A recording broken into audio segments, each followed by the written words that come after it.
Welcome to Healing Wisdom, a Thursday morning talk show featuring guests sharing their stories and knowledge.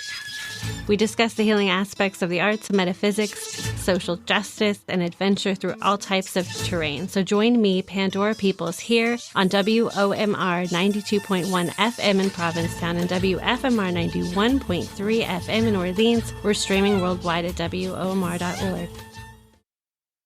Hello out there, Provincetowners and Beyonders. I'm speaking with LGBTQ filmmakers Dawn Mikkelson and Keri Pickett of the award-winning documentary Finding Her Beat, along with producer and executive director of TaikoArts Midwest Jennifer Weir and drummer artist Megan Chao-Smith, who are both featured in the documentary. Finding Her Beat debuts in Vancouver tomorrow and will be in cities from LA to Boston in October. Finding Her Beat captures a concert of female taiko players from around the world. Welcome all. Thank you so much for being with us today.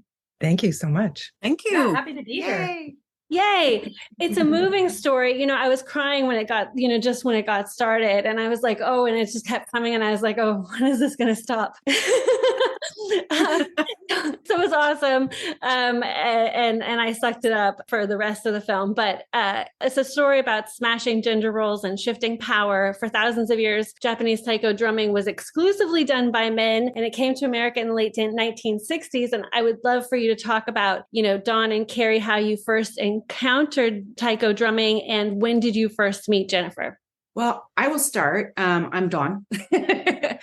I first met Jennifer over 20 years ago, and we have been friends ever since. Yeah, so I've been, watching her career growing with taiko over the last 20 years or so, and starting as something small, and obviously Jen can speak to this far better than I can, but starting as something small and turning it into what it is today, which is profound. And I've been so honored that we were able to make this piece together to really share this message globally.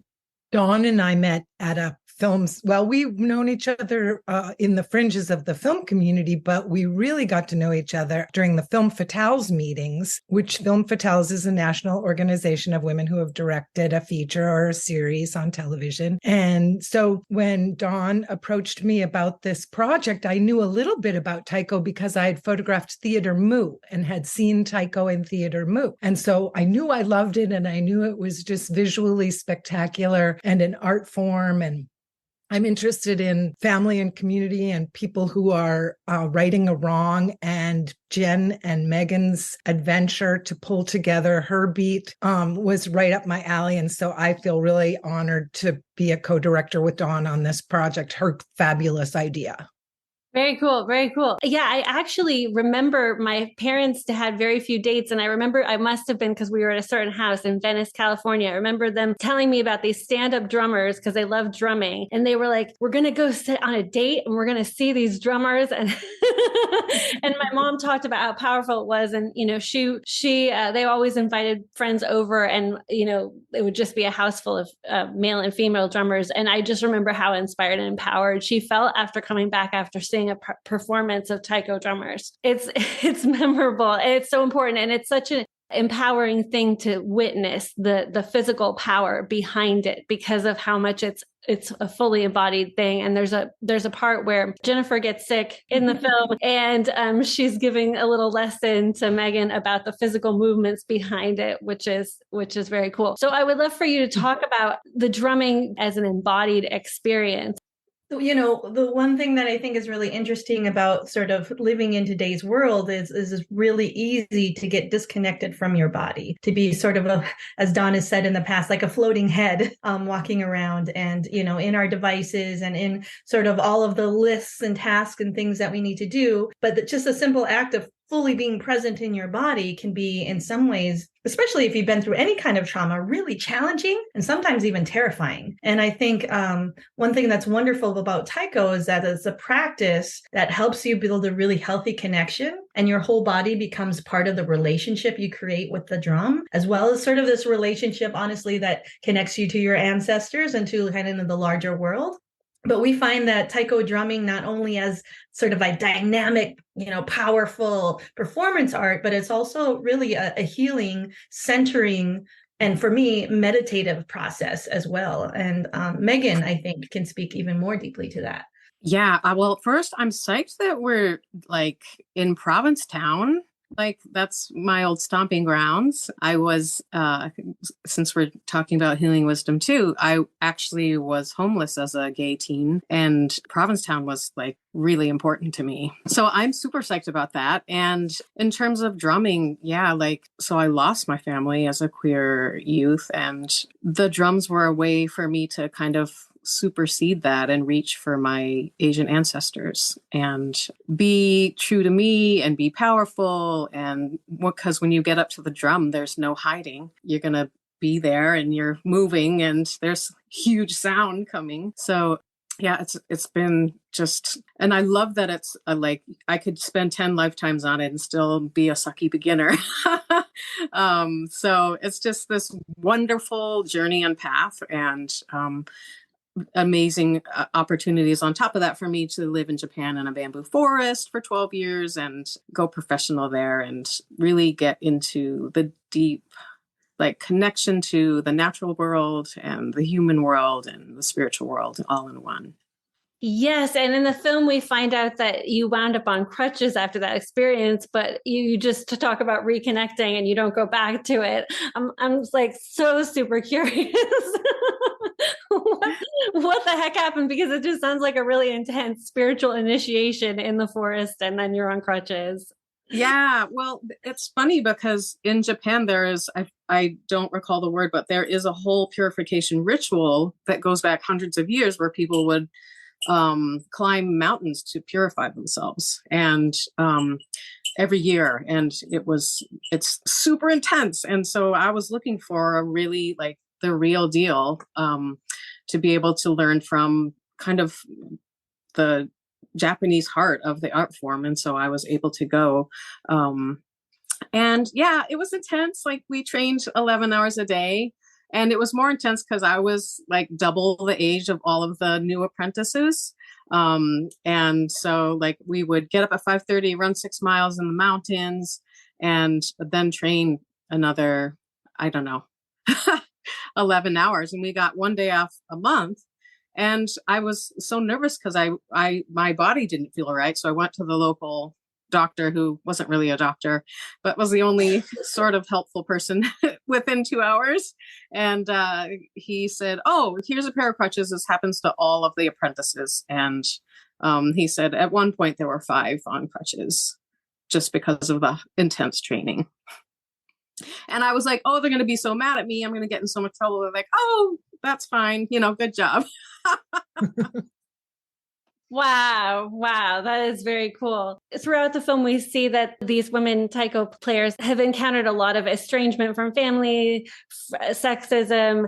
We learn that taiko was performed at festivals and shrines, and before being performed on stage. I would love if anyone wants to talk a little bit more about that spiritual side. Before Kaoli Asano, the founder of the group Goku Taiko, featured in your documentary, says that she has the experience of a very energetic experience. And you mentioned just now that you connect to the ancestors that way. So I would love for you to speak a little bit more about that. And then we'll talk about the filming. Absolutely. So like for millennia, the drums have been used in Japan to contact the gods and to thank for harvest and to scare away, so to speak, demons. And so a lot of what we're being lucky enough to learn from people is that, how to use your energy and how to have presence and kind of call on positive energy. So I have this experience of the Heartbeat performance and the residency that we did 2 weeks in the dead of winter, that right before COVID hit, that especially in Kaoli Asano's song, that we were basically we're drumming energy for me through my grounding cord to the center of the earth, and then expanding positivity everywhere. And definitely Tiffany Tamari-Bucci, also in the film, has for years done the demon drumming, where people literally still do this on Sado Island in Japan, where every new year there's a cart that goes through the town, and they're drumming and dancing to rid everybody of negative spirits from the year before.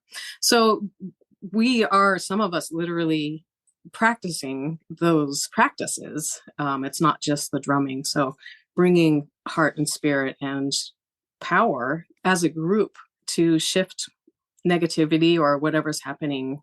I almost feel like we postponed the COVID until we finished drumming, and then it was like bam, and came right in after us. But I also think there's something about when you gather that kind of power in terms of, each of the artists involved in the film, they were each kind of visionaries, sort of legends in their own spaces, right, in their own communities, and then bringing them together just brought a palpable energy into the room, period. And then when you think of like the filmmakers, like Don and Keri are these like badass trailblazers in their own fields, and they brought into the space like this wonderful crew of queer, Asian, female, non-binary crew members and artists. And so together we just kind of like exponentially created this unique space that made like exciting and rich and powerful things happen.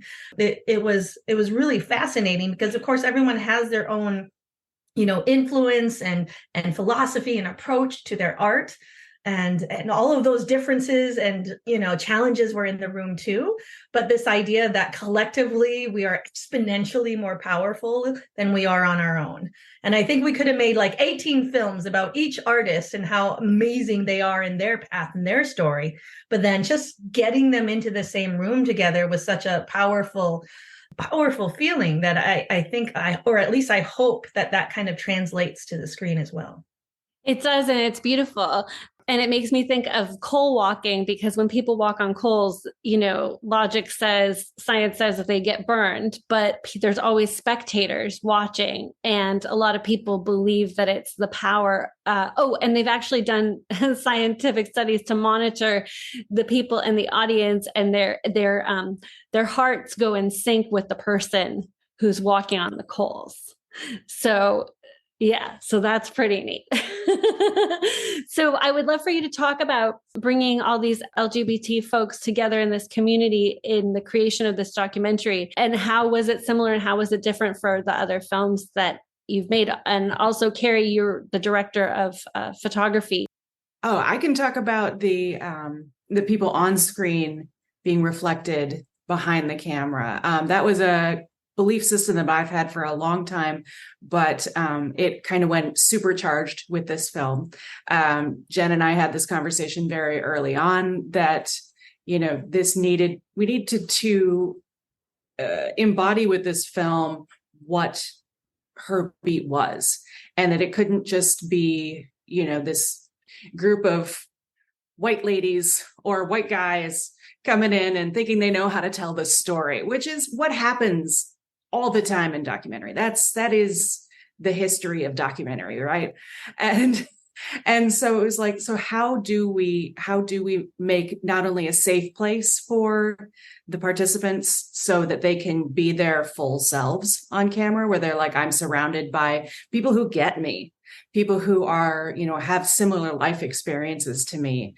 And then, also be able to lift up these, quite frankly, the film industry is full of women and non-binary and Asian and queer creators who are making amazing work and not being noticed or being seen as Jen calls it, a unicorn.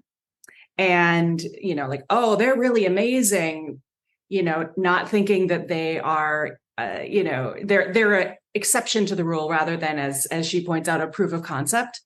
And so we were bringing all these unicorns from the film world together, and I can't tell you the energy that this film has had from the beginning and continues to have because of these unicorns.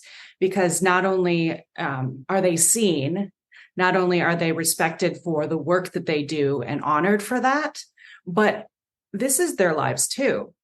I see myself in this story. I see myself through being a parent, through being a queer mom, through being an artist who was constantly told that, she, in subtle ways, that her gender was not appropriate for this room.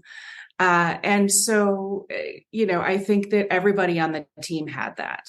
And it makes a better story when the heart behind the film shares that. And, I plan to do this with every film moving forward. I think I've done it to some extent historically, but not on this level. And it is absolutely career changing for me, I guess. I just want to pipe in that one thing that both Dawn and Keri brought that was really new to me is their approach to this being like, we need to do this cinema verite style. And I said, well, what's that? And they're like, well, that means like we're a fly on the wall. You live your life. We're not going to tell you how we're going to shoot or what we're going to light or what needs to happen. We're not going to interview you. You just live your life and we'll follow. We'll follow where life leads.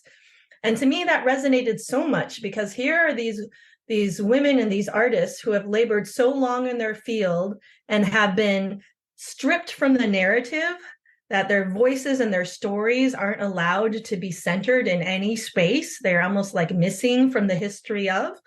And so, as much as I wanted to spotlight them, I also didn't want to take the responsibility for telling their stories. So I love this approach in that the story emerges organically from the life that they're living. And so it just made so much sense to me that now that we're finally bringing these narratives and these stories forward to join this larger picture of what is Taiko, what can Taiko be, what is our human experience, that we are doing it in a way that's not, oh, I know what the story is, but more like just let's follow you and see what story emerges. And I think that approach is so takes such a leap of faith because you don't know where you're heading or where you're going to end. You just jump on for the ride. My analogy is always that starting a documentary film is like buying a really expensive one-way ticket to an unknown destination. And so we knew where we thought that this was going, and we knew there would be a struggle, but I think we didn't really fully understand how many struggles would emerge within the struggle. And that is not only for ourselves as filmmakers, but also for the women. And even though they were all divas and these amazing, accomplished women, there was still doubt on their side about, am I good enough to be on the stage? And, should I really be here? And I think that for me, on the backside, for us to follow, we were just reveling in the permissions that we had, but then also at the same time, really trying to be respectful of the cultural differences. And so for me, as the director of photography, I didn't speak Japanese. And so I had two fabulous primary second cameras who were women, who were people who do speak Japanese. And I thought that they would be helping to translate, but in reality, there was no time to translate. And if you stopped to translate, you would interrupt a scene or put yourself in a moment that you wanted to stay back and be very silent and not be a part of. And so I think the fact that we were all women, we really came together and worked intuitively out of trust and believed in one another and just felt that it was all going to be good. Like, I had never worked with that kind of a crew before. And for the final performance, we had 5 people. And so one of the other groups that are represented behind the camera are people of color. I mean, we really had a lot of fantastic people behind the cameras, but Carolyn Mariko Stuckey in America and Shiho Fukada in Japan really brought such artistry and beauty to the film. And we worked together so well. And so for me, my first experience as a co-director, Dawn has been a co-director before, but I never have. And to have this opportunity to work internationally, this project has allowed me to grow as a person and as a filmmaker. And so I have tremendous gratitude for the whole process. Wow, that is very cool and very interesting. An interesting challenge to use your intuition and to try to do that whole fly on the wall thing and then let everybody go and just not ask any questions about translation. Wow, that's profound. That's very cool. Well, it's gorgeous. I mean, to get that lighting right, with those dimmer lights and, to have people be illuminated still, it's just, ooh, lovely.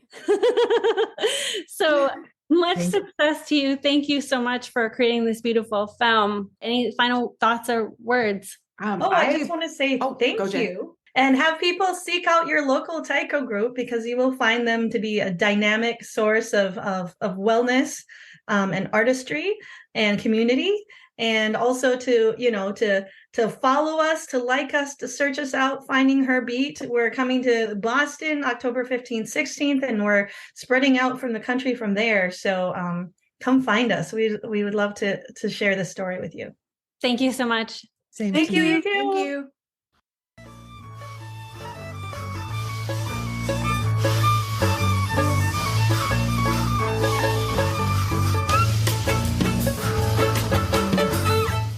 You've been listening to Healing Wisdom at Outermost Radio. All of our shows are podcasts at WOMR.org. Also check out healingwisdomradioshow.com and contact me at pandora@WOMR.org.